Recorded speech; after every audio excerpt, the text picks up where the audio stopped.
Hey guys, Omaha here. Today I'm going over the Way of the Four Elements subclass for the Monk, and I'm going to show you all of his spells and abilities. If you want to move around a lot during your turn in combat and close in to do martial attacks against your foes, or control the elements of fire, water, or air, or if you just want to be the last airbender, then this is the subclass for you. If you've already seen my other monk video, you can go ahead and skip over this part to the next chapter, unless you want to hear it again. As a monk, you channel your cosmic enlightenment by deftly dodging and efficiently disassembling your foes through stunning strikes and a whirlwind of martial art attacks. As a monk, you'll get proficiencies in simple weapons and short swords. This will add your proficiency bonus to attack rolls with these weapon types and make it easier to hit with those weapons. You'll also get the action Flurry of Blows, punch twice in quick succession, has a range of melee, uses a bonus action, and uses a key point. And then the class features key points. Key is the magic that flows through all living beings. You can use it to exceed your body's physical capabilities. You'll start out with 2 key points, and they're replenished on a short rest. Unarmored defense, your reflexes are as effective as any armor. While not wearing armor, you add your wisdom modifier to your armor class. So unarmored defense is going to take your wisdom modifier, which is +3 currently for me with a wisdom of 16. It's going to add it to your armor class. So you can see down here at the bottom, it says +3 from wisdom, unarmored defense. So it would have been 13, now it's 16. Martial arts dexterous attacks. Attacks with monk weapons and unarmed attacks scale with your dexterity instead of your strength if your dexterity is higher. So you can opt to just dump strength basically and just go all in on dexterity if you want to do that. Martial arts death strikes. Attacks with monk weapons and unarmed attacks deal 1 to 4 bludgeoning damage unless their normal damage is higher. So that just guarantees you do at least 1 to 4 bludgeoning damage. And then martial arts bonus unarmed strike. After making an attack with a monk weapon or while unarmed, you can make another unarmed attack as a bonus action. All right, here's what the bonus unarmed strike's gonna look like. So I'll attack with my main weapon. I miss. Whether you hit or not, you'll still get the unarmed strike action, which uses a bonus action. It does 4 to 7 bludgeoning damage. Swiftly strike an enemy as a bonus action. You'll then apply your ability points, keeping in mind dexterity is your most important ability, and wisdom is going to be used for your unarmored defense if you choose to go that route. You're then going to apply your skill proficiencies. These are going to make you more likely to succeed in these skill checks. So you can choose between athletics, acrobatics, stealth. I already have that because I'm half wood elf. History, religion, and insight. All right, at level 2, your health's going to go up. You'll get an additional key point, which brings you to 3. You'll get unarmored movement. Your movement speed increases by 10 feet while you are not wearing armor or using a shield. And then you'll get 3 actions. Patient defense. Attack rolls against you have disadvantage, so roll 2 dice and use the lower value. And you have advantage, so roll 2 dice and use the higher value on dexterity saving throws. And then when you use that, it'll last 1 turn, and it uses a bonus action and a key point. Here's patient defense. It's basically going to make me harder to hit. See if it actually works. Oh, there we go, a miss.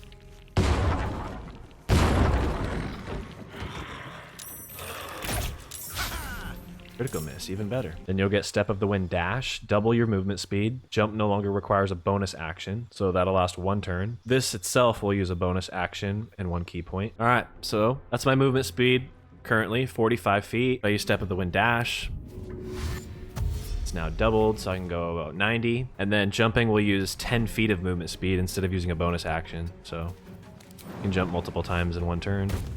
Need to get somewhere high. And then there's Step of the Wind Disengage. Retreat to safety by disengaging. Jump no longer requires a bonus action, so that'll last 1 turn, uses a bonus action and a key point. Step of the Wind Disengage is gonna make it so you can run past a bunch of enemies without triggering opportunity attacks. So it's like normal disengage. Then you can jump using 10 feet of movement speed, just like Step of the Wind Dash. All right, level 3. This is where you're gonna get your subclass, and for the video I chose Way of the Four Elements. You focus your ki to bend the elements to your will, using them as an extension of your own body. That's gonna grant you 3 spells from Blade of Rime, Chill of the Mountain, Fangs of the Fire Snake, Fist of Four Thunders, Fist of Unbroken Air, Rush of the Gale Spirits, Shaping of the Ice, Sphere of Elemental Balance, Sweeping Cinder Strike, Touch of the Storm, and Water Whip. And a lot of these are just different names of a spell that's already in the game, but I'm gonna go ahead and just cover all of them for this video. One thing to note is all of your key abilities, or your spells basically, will also grant you Unarmed Strike. And also these spells, since they're not technically spells, they can be cast while you're silenced. Blade of Rime. Throw a shard of ice that deals 1 to 10 piercing damage. It explodes and deals 2 to 12 cold damage to anyone nearby. It leaves an ice surface. This spell can be cast while you are silenced. Ice surface will last 2 turns. On a miss, the shard of ice still explodes. So that'll have an area of effect of 7 feet, range of 60 feet, dexterity saving throw. Use an action and 2 key points. He was saved from the ice, which means he doesn't fall, but that's basically what the spell does. Chill of the Mountain does 1 to 10 cold damage. Call forth the cold mountain winds and reduce the target's movement speed by 10 feet for 1 turn. Has a range of 60 feet, uses an action and a key point. So it's basically Ray of Frost. Fangs of the Fire Snake. This does 5 to 19 damage, 4 to 9 of bludgeoning, and 1 to 10 of fire. Hit your foe from afar. Your next melee attacks deal an additional 1 to 4 fire damage. And that'll be for 1 turn. Has a range of 20 feet, uses an action and a key point.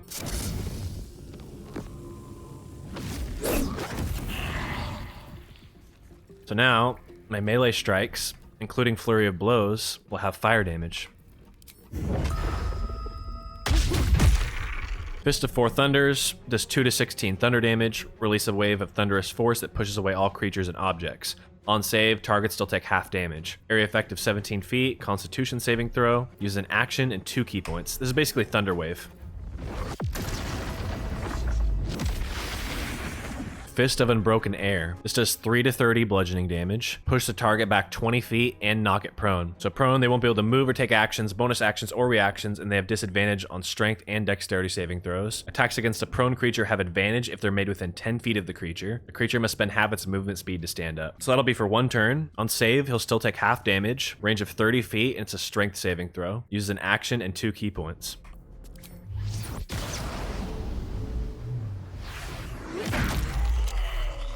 And he took 46 damage, so there's no prone for him. Rush of the Gale Spirits. Summon a strong wind that clears all clouds and pushes creatures back 17 feet, forcing them off balance. Off balance, the affected entity has disadvantage on strength and dexterity checks, and attack rolls against it have advantage, so you'll have an easier time hitting them. Removed by taking damage or when they're helped. That'll be for 1 turn. Has an area effect of 40 feet, strength saving throw, uses an action and 2 key points. So if there's a poison cloud or something here too, it'll clear out that white highlighted area, and so you'll be able to walk in an area that size.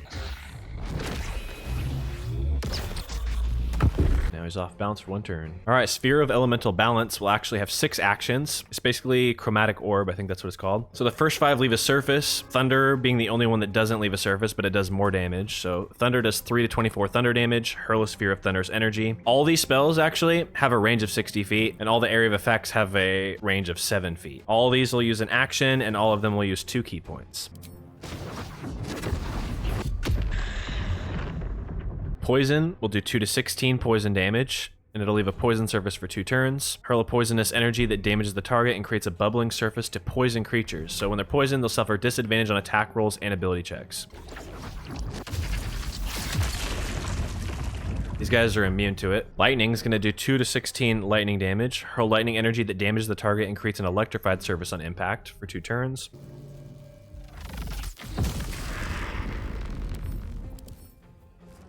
Takes 1 to 4 lightning damage at the start of their turn. And that'll finish them off. Fire is going to do 2 to 16 fire damage. Roll fiery energy that damages the target and creates a burning surface on impact. So burning, they'll take 1 to 4 fire damage per turn. That'll be for 2 turns. So I missed on the initial damage, but he's still burning. He'll take 1 to 4 fire damage per turn. Cold will do 2 to 16 cold damage. Roll freezing energy that damages the target and creates a frosty surface to knock creatures prone. Already went over that. That'll be for 2 turns. Missed again. Love it.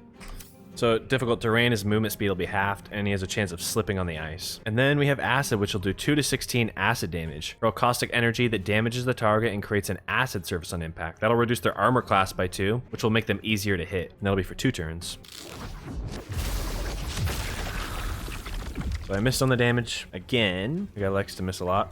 But he's still in the acid surface, and while he's on the surface, it'll reduce his armor class by 2. Ignore the 7 turns remaining. That's false information. It actually lasts 2 turns. Shaping of the Ice. Create a climbable ice cube for 10 turns. Get a range of 60 feet, use an action and a key point. And luckily, I can't miss when I use this spell. There you go, little ice cube. It's basically like a crate, so you can climb up on it.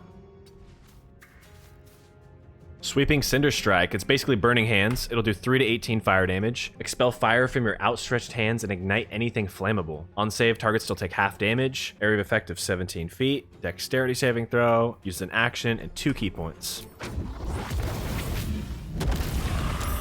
So he was saved, but he still took 5 damage, so he normally would have taken 10 damage. Touch of the Storm does 1 to 10 lightning damage. The target cannot use reactions. This spell has advantage on creatures with metal armor. So they won't be able to use reactions for 1 turn. Has a range of melee, uses an action, and 1 key point. Basically Shocking Grasp. And finally, we've got Water Whip. This will do 3 to 30 bludgeoning damage. Possibly pulls the target towards you or knocks it prone. Range of 30 feet, dexterity saving throw, uses an action and 2 key points. And I'll actually give you 2 actions. One where you knock it prone, and the other one where you pull. So I'll use pull on this guy. And he'll die, I guess. And the prone says they'll be prone until a long rest, which sounds kind of crazy. All right, out. Well, he died again, and then you will get the action Harmony of Fire and Water. While not in combat, regain half of your key points rounded down. That uses an action. So here's Harmony of Fire and Water. You can use this once per long rest. Currently, I can have 4 max key points, and now I have 2 key points. You're also going to get a health increase, your 4th key point, and the class feature Deflect Missiles. Use your reaction to reduce the damage from a ranged weapon attack by 1 to 10, plus your dexterity modifier, plus your monk level. So currently I'm level 3. If the damage is reduced to 0, you use a key point to deflect the missile. Deflect Missile, use your reflexes to catch a projectile from a ranged weapon attack and shoot it back at your attacker. It's a range of 60 feet. All right, here's Deflect Missile. It's basically 2 different parts. There's the reaction, which reduces the damage by 1 to 10 plus your dexterity modifier plus your monk level. So I'm monk level 3, and then my dexterity modifier is plus 3. So that'll be 1 to 10 plus 3 plus 3. And if the damage is reduced to 0, use a key point to deflect the missile. Deflect Missile. This is a reaction, so you can use it once per turn. Okay, it's reduced to 0. Here's the second part of it, Deflect Missile. Catch a projectile from a ranged weapon, attack, and shoot it back at your attacker. That'll use a key point.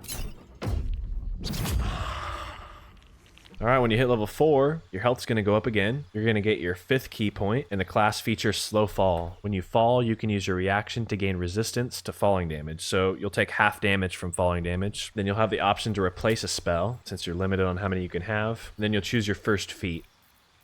At level 5, you're going to get a health increase. Your 6th key point, class feature Extra Attack, can make an additional free attack after making an unarmed or weapon attack. If you gain the extra attack feature from more than one class, they don't add together. So now you'll be able to use 2 attack actions plus your bonus action in 1 turn. Then you'll get Stunning Strike Melee, possibly stuns the target for 1 turn. Can't move or take actions, bonus actions, or reactions. It's a range of melee, Constitution saving throw, and he uses an action and a key point. And then Stunning Strike Unarmed, which does 4 to 9 bludgeoning damage, possibly stuns the target for 1 turn. Range of melee, Constitution saving throw, an action, and key point. Then you'll have the option again to replace a spell. Here's Stunning Strike Melee. Now I stun for 1 turn. And here's where the extra attack feature comes in. Now I can do a second action. So I'll show you Stunning Strike Unarmed as well. All right, when you get to level 6, your health's going to go up again. You'll get your 7th key point. You'll get improved unarmored movement. Your movement speed increases by 15 feet when you are not wearing armor or using a shield. Then you'll get key empowered strikes. Your unarmed attacks count as magical for the purpose of overcoming enemies' resistances and immunity to non-magical damage. So if you come across an enemy that has resistance or immunity to bludgeoning damage, which is what most of your melee attacks do, this will just bypass it. You'll do the full damage. Then you'll be able to choose another spell, and you'll have access to 3 more spells now. Clench of the North Wind, which is basically hold person. Hold a humanoid enemy still. They can't move, act, or react. Attacks from within 3 meters are always critical hits. That'll last 10 turns. Has a range of 60 feet. Wisdom saving throw, the concentration spell, use an action, and it uses 3 key points. Doesn't work on the skeletons because they're not considered humanoid. Now he'll be stuck there for 10 turns and he won't be able to do anything at all. There's also a concentration spell, so I didn't actually go over that in this video, but basically you can only have 1 concentration spell active at a time. And then if you take damage, there's a chance that the concentration spell will break. Embrace of the Inferno, which is basically Scorching Ray, that'll do 2 to 12 fire damage. Expel the fire burning through your veins as 3 flaming rays. Each ray deals 2 to 12 fire damage. Range of 60 feet, uses an action and 3 key points. Here's Embrace of the Inferno. You can select 3 different targets because you have 3 projectiles.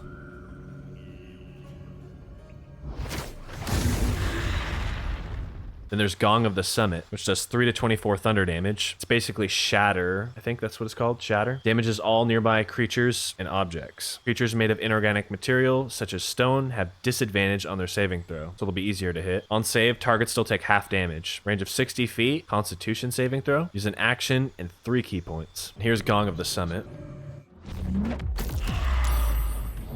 and then you'll be able to replace a spell. Level 7, your health's going to go up again. You'll get your 8th key point, and you'll get the class feature Evasion. Your agility lets you dodge out of the way of certain spells. When a spell or effect would deal half damage on a successful dexterity saving throw, it deals no damage if you succeed, and only half damage if you fail. Pretty much all the AoE spells in this game will use dexterity saving throws. So normally when you pass a saving throw on that, you'll take half damage. Well, now if you pass the saving throw, you won't take any damage at all, and if you fail, you're only going to take half damage. So no matter what, you're only taking half damage at max. Then you'll get Stillness of Mind. If you're charmed or frightened, you automatically cast Stillness of Mind to remove the condition. So when you're charmed, you can't attack the spellcaster, and the spellcaster's advantage on charisma checks and dialogue. And when you're frightened, you cannot move. Frightened entities also have disadvantage on ability checks and attack rolls. So Stillness of Mind is going to remove either of those. Then you'll have the option to replace a spell. Once you hit level 8, your health will go up again. You'll get your 9th key point. You can choose to replace a spell if you wish, and you'll get your 2nd feat.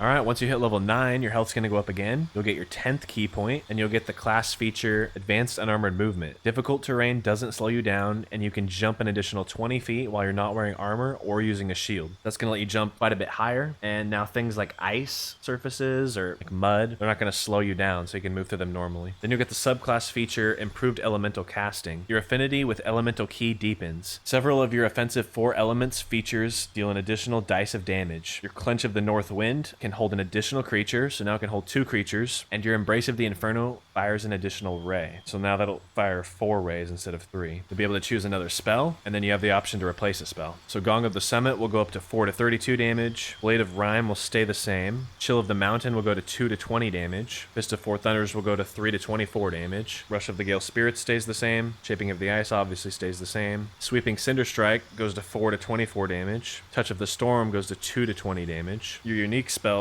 like Fang of the Fire Snake goes up to 5 to 21 damage. Fist of Unbroken Air is 4 to 40 damage. Water Whip goes up to 4 to 40 damage. And Sphere of Elemental Balance stays the same. Once you hit level 10, your health's going to get increased. You'll get your 11th key point, Improved Unarmored Movement. Your movement speed increases by 20 feet when you are not wearing armor or using a shield. And you'll get the class feature Purity of Body. You are immune to poison damage, and you can't be poisoned or affected by disease thanks to the purifying ki flowing through your meridians. So here I'll throw a poison bottle at myself just to show you.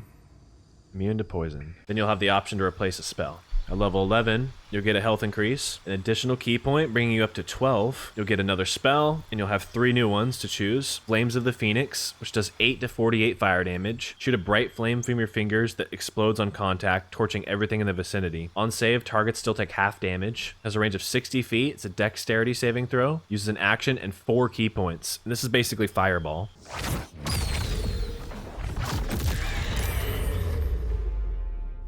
Then there's Mist Stance. Transform into a tiny mist cloud. It can't fall and fits through small openings. It is very hard to damage. The cloud has advantage on Constitution, Dexterity, and Strength saving throws. That'll last until a long rest. While transformed, you won't be able to attack, cast spells, or talk. And it's a concentration spell. If you get hit, there's a chance it might be broken. Uses an action and 4 key points. Here's what Mist Stance will look like. You're basically a small mist cloud, and you'll be able to fit through small openings. You're way harder to hit, and you can also fly. You reach hard to reach areas. Then you can dismiss gaseous form at any time. And then there's Ride the Wind. Gain the ability to fly. That'll last until a long rest, and it's a concentration spell. Use an action and 4 key points. So fly has a range of 60 feet. And here's Ride the Wind. This will grant you the ability to fly until a long rest. So here's Fly down here. Has a range of 60 feet, and it just uses movement speed. And so since it is a concentration spell, there's a chance it'll break if you get hit, but it's not going to use an action or a bonus action in combat. It's just going to use the movement speed, so you'll be able to fly, do your 2 actions, and then your bonus action as well. And then you'll have the option to replace a spell. And finally, when you hit level 12, you'll get that final health increase, your 13th key point. You'll be able to replace another spell, and then you can choose your 3rd feat. Alright guys, and that's going to wrap it up for the Way of the Four Elements Monk. If you guys like this video, hit that like button down below. And don't forget to subscribe if you want to see more videos like this. Thank you guys so much for watching. I'll see you next time.